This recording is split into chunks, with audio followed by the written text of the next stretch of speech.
Bom dia, queridos irmãos. Estamos iniciando mais uma Escola Bíblica Virtual. Estamos estudando Família, Projeto de Deus.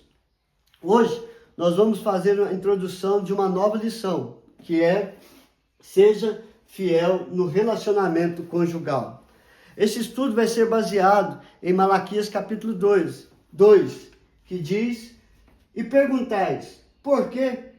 Porque o Senhor foi testemunha da aliança entre ti e a mulher da tua mocidade, com a qual tu fostes desleal, sendo ela a tua companheira e a mulher da tua aliança. Não fez o Senhor mesmo que havendo nele um pouco de espírito? E por que somente um? Ele buscava a descendência que prometera.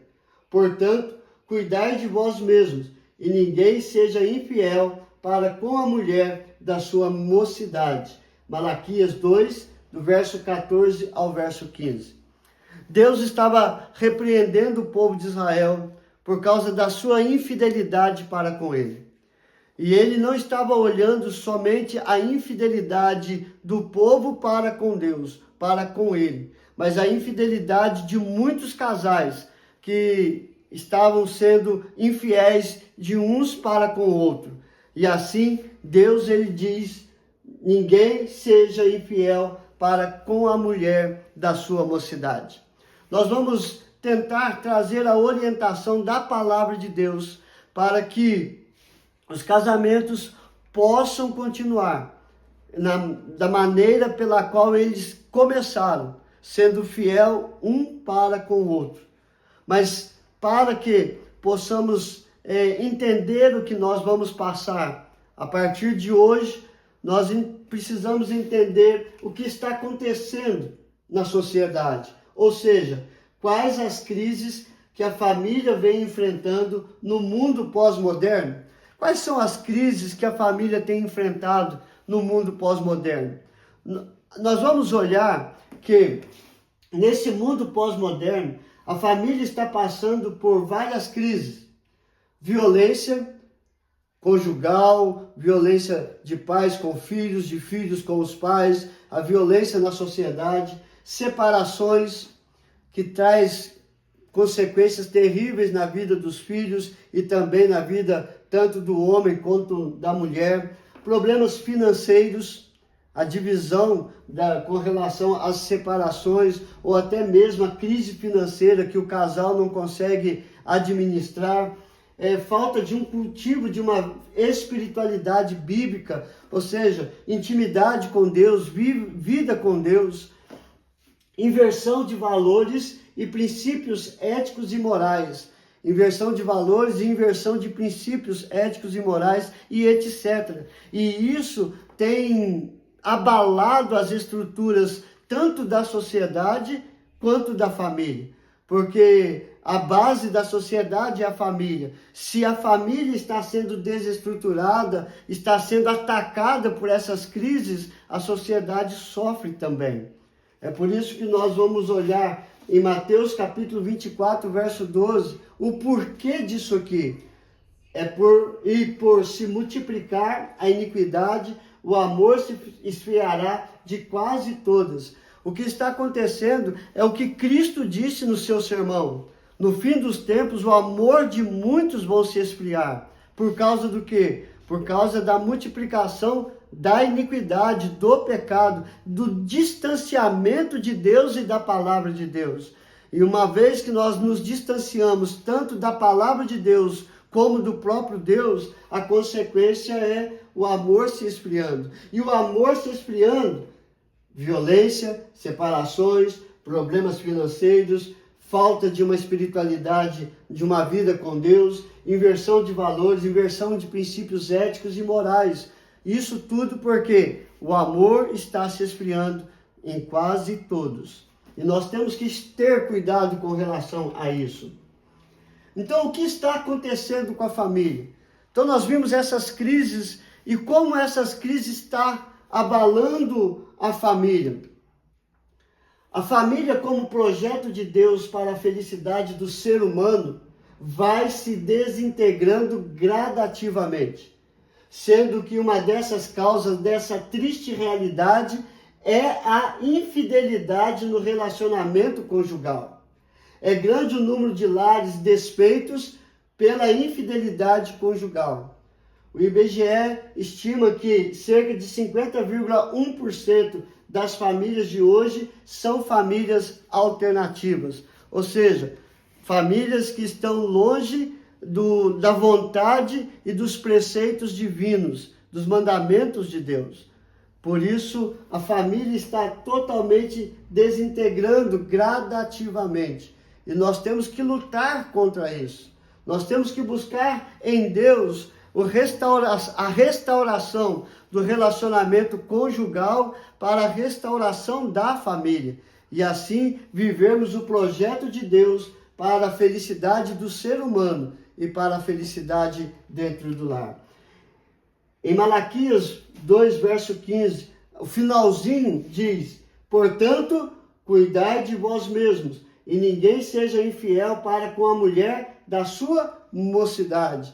Ou seja, Deus está falando, cuidem do vosso casamento, cuidem da vossa vida, não seja infiel um com o outro, e viva com a mulher, com o marido, com o homem da tua mocidade, para que possam viver as bênçãos que Deus tem para o relacionamento conjugal e também para a família. Qual é a promessa feita pelos casais no ato do casamento?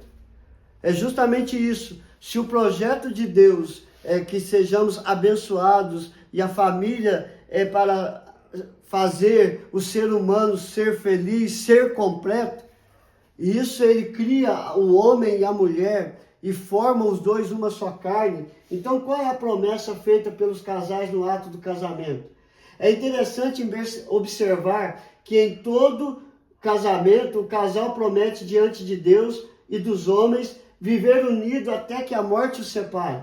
Na hora dos votos matrimoniais, essa declaração de compromisso fiel é expressa com o famoso esperado sim.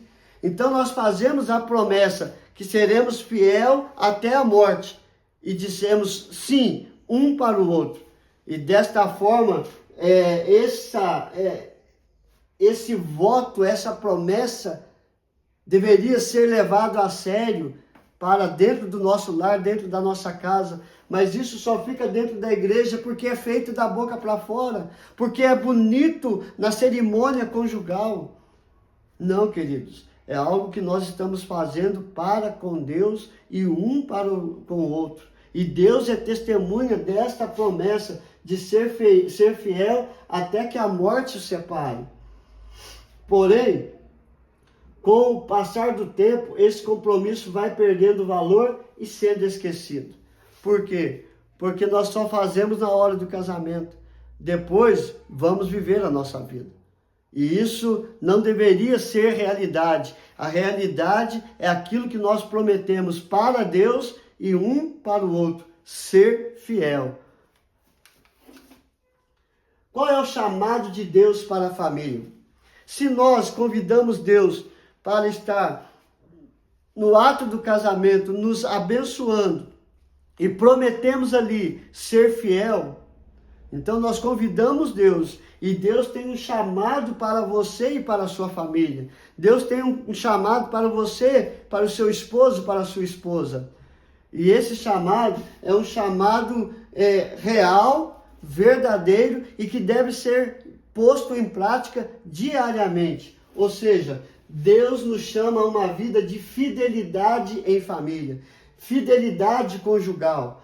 Esta fidelidade na família é consequência da fidelidade a Deus. É preciso afirmar que a fidelidade abre as portas do respeito, da honestidade e da confiança. Então, respeito de um para com o outro, de ser honesto de um para com o outro e confiar um no outro. A fidelidade e a confiança andam de mão dadas. Uma fortalece a outra. Nós não podemos quebrar a confiança porque estaremos quebrando a fidelidade. Nós não podemos quebrar a fidelidade porque nós estamos quebrando a confiança e assim destruindo todo o relacionamento conjugal. Para isso é necessário a fidelidade em família, mas primeiramente fiel a Deus. Sendo fiel a Deus, nós vamos ser fiéis na família e no relacionamento conjugal. Em Provérbios capítulo 5, verso 18, seja bendito o teu manancial e alegra-te com a mulher da tua mocidade. Aproveita um oásis de amor que você tem dentro da sua casa. Aproveite a sua mulher, o seu marido. Um complete o outro em todos os sentidos. Não procure fora o que você tem dentro da sua casa, dentro do seu lar. Seja fiel e aproveite o máximo um do outro. Façam felizes um ao outro, independente da felicidade. Você tem que fazer a sua esposa, o seu esposo feliz. Então, seja bendito o teu manancial e alegra-te com a mulher, com o marido da tua mocidade. Vivam dias felizes, agradáveis, na presença um do outro e debaixo das bênçãos de Deus na sua casa. Então, o que nós aprendemos hoje nessa introdução? Seja fiel no relacionamento conjugal.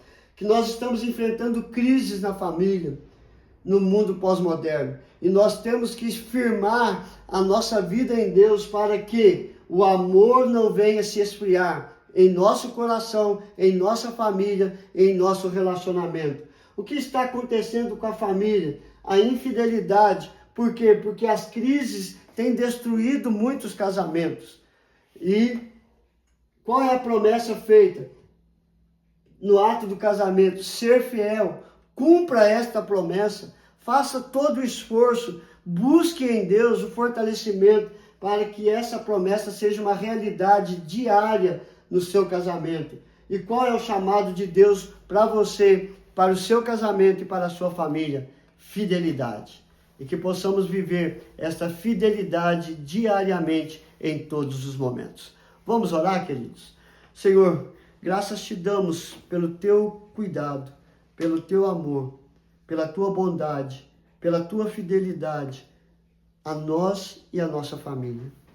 Ó Pai, nós estamos entrando num deserto, ó Pai, num momento tão triste, que é tratar da infidelidade.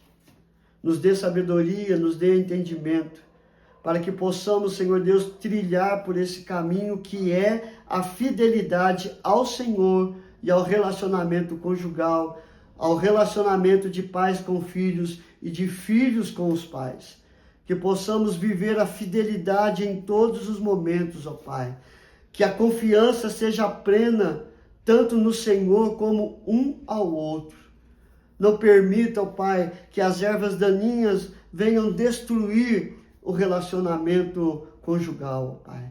Que possamos estar atentos às partes mais frágeis, para que possamos colocar trancas profundas ali, para que nenhum mal venha entrar e destruir o relacionamento entre marido e mulher. E que possamos viver esta fidelidade em honra, em dedicação, em fidelidade ao Senhor em todos os momentos.